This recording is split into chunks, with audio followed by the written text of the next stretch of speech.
All right, today we are jumping headfirst into a screenplay that takes us back to 19th century Bombay. This was a city literally built on the opium trade, a business that was as profitable as it was deadly. We're going to break down the anatomy of this empire and what it takes for one man to try and build his own. You know, everything you really need to know about our main character, a young guy named Rustam Ready Money, is right here in this one line. He's standing on the Bombay docks, staring at this huge, beautiful ship, but he's not just admiring it. He's making a promise to himself that he's going to own it. This isn't some daydream, it's a declaration of war. This whole story is about raw, unfiltered ambition. So the world Rustam is trying to conquer, it is seriously complex and incredibly dangerous. The opium trade is the absolute engine of Bombay, creating massive wealth for a tiny few and total ruin for so many others. Rustam's quest to get his piece of the pie puts him on a collision course with a system that's been entrenched for years, and the one man who controls it all. So let's meet the guy, Rustam Ready Money. He's 22 years old, a total outsider, in a time when your family name and whether the British like you, well, that's everything.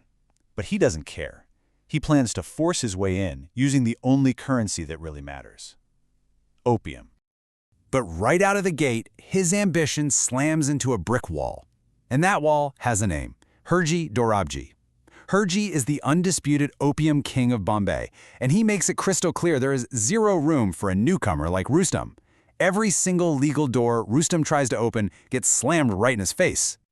Okay, so let's really dig into this, because it's not just one man blocking Rustam's path. Nope, it's an entire system. You've got these two massive forces, one personal, one political, and they are both working overtime to keep him out of the game. And you see, this is where it gets really personal.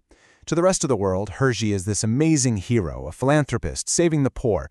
But to Rustam, he's the man who stole his father's business and destroyed his family. As you can see here, this is so much bigger than just getting a business license. For Rustam, it's about getting back a legacy that was stolen from him. And here's the other huge obstacle: the British colonial government. On paper, they pretend to run this fair, merit-based system. But the reality? Oh, it's a completely different story. It's this web of corruption that's basically designed to keep the powerful in power. This isn't just some flaw in the system, this is the system. For a guy like Rustam, the law isn't there to protect him, it's just another weapon that Hirji uses to keep his monopoly. So here's the crucial moment. When Rustam finally confronts Hirji, the rejection turns into a threat, a really chilling one. Hirji warns him, chasing the past will only bring pain.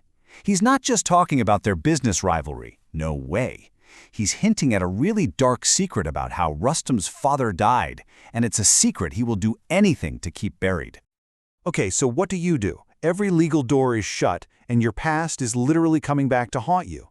Well, in the world of opium, when one door closes, a much more dangerous one usually swings right open.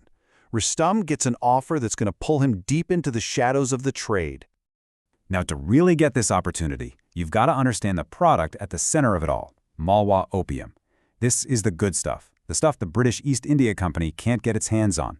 It's better quality, it's cheaper, and it fuels a massive black market. For smugglers, Malwa opium isn't just a plant, it's liquid gold. It's the key to building an empire outside the law.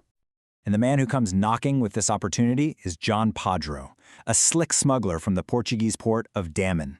Padro recognizes Rustam's talent, his amazing ability to judge the quality of opium. So he offers him a deal. Step 1, Rustam sources the best Malwa opium. Step 2, Padro handles the smuggling. Step 3, Rustam gets an 8% partnership. This isn't just a job offer, it's an initiation.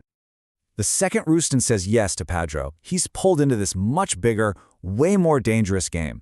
Suddenly, his personal vendetta is all tangled up with international politics, deep-seated corruption, and even moral crusades. And a brand new player enters the board. A really nasty piece of work: Major Henry Marshall. This guy is the walking, talking embodiment of the British Empire's hypocrisy. His public mission? He's the toughest-nails officer sent to crush the very smuggling trade Rustam is now a part of. But his secret mission? He wants to seize all that smuggled opium and sell it himself for a massive profit. And to make things even more complicated, he develops this instant, dangerous obsession with Hirji's daughter, Rihanna. So, this is the battlefield. This chart lays it all out. You've got 4 key players, and every single one has a hidden agenda. You've got Rustam, the underdog, fighting for a fortune and for answers about his past. You've got Herji, the establishment king, just trying to keep his control and his secrets. Then there's Henry, the corrupt official, who's just there to bleed the system dry.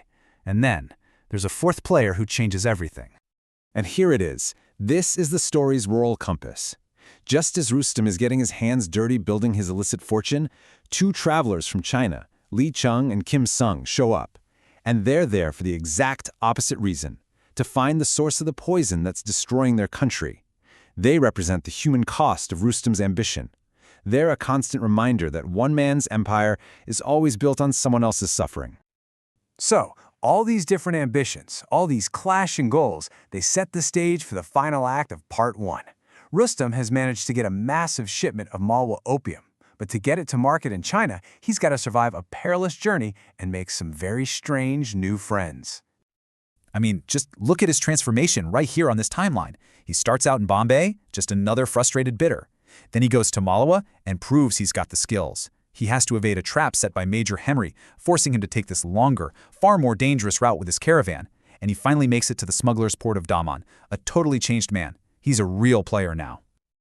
But in Daman, he's got one last hurdle. He's got the product, but he has no way to get it to China. And that is when he finds the Angelica, a ship flying a pirate flag of all things. The captain is this guy, William Hardy, a young, reckless American from a rich family who's basically just playing at being an adventurer after a business deal went bad and left him stranded. And this is where 2 very different worlds collide and form this perfect, if pretty desperate, partnership. Rustam's got the opium, and he knows the business inside and out. William has the ship and a crew of young guys looking for adventure. They're both outsiders, they're both incredibly ambitious, and they both desperately need what the other one has. Together, they might actually have a shot at making a fortune. And so that's where the first part of this story wraps up.